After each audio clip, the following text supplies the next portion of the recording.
নমস্কাৰ, মই কাশ্যপৰাজ শইকীয়াই মোৰ চেনেলৰ অন্য এটি ভিডিঅ'লৈ সকলোকে স্বাগতম জনাইছোঁ। যোৰহাট চাওলুং চুকাফা সমন্বয় ক্ষেত্ৰত অনুষ্ঠিত হোৱা বিহুৰ কিছু দৃশ্যৰাজি সকলোৰে বাবে আগবঢ়াইছোঁ। আহকচোন ভিডিঅ'টি আৰম্ভ কৰোঁ। ৰঙালী বিহু বা বহাগ বিহু অসমীয়া নৱবৰ্ষৰ আৰম্ভ আৰু অসমৰ অন্যতম প্ৰিয় উৎসৱ। ৰঙীন উৎসৱ, পৰম্পৰাগত বিহু নৃত্য আৰু বসন্তৰ আগমনৰ সূচনা কৰাৰ লগে লগে ই আনন্দ, সমৃদ্ধি আৰু নতুন আৰম্ভণিৰ উদযাপন কৰে।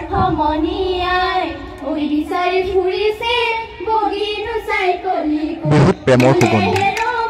বিহু উৎসৱ, বিশেষকৈ ৰঙালী বিহুৱে অসমীয়া মানুহৰ মাজলৈ কঢ়িয়াই অনা আনন্দ আৰু সংযোগৰ অনুভূতিক উদগনি দিয়ে।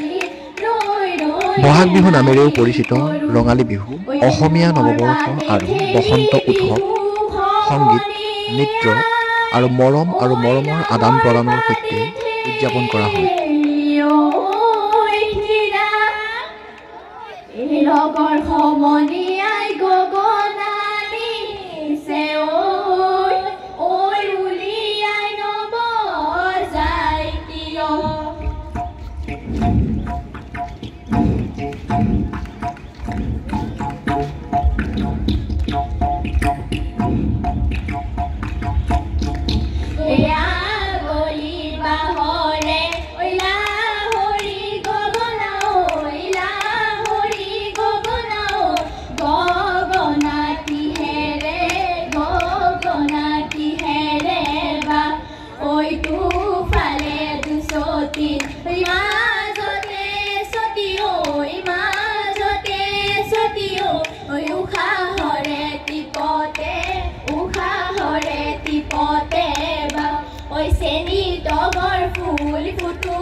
মৰম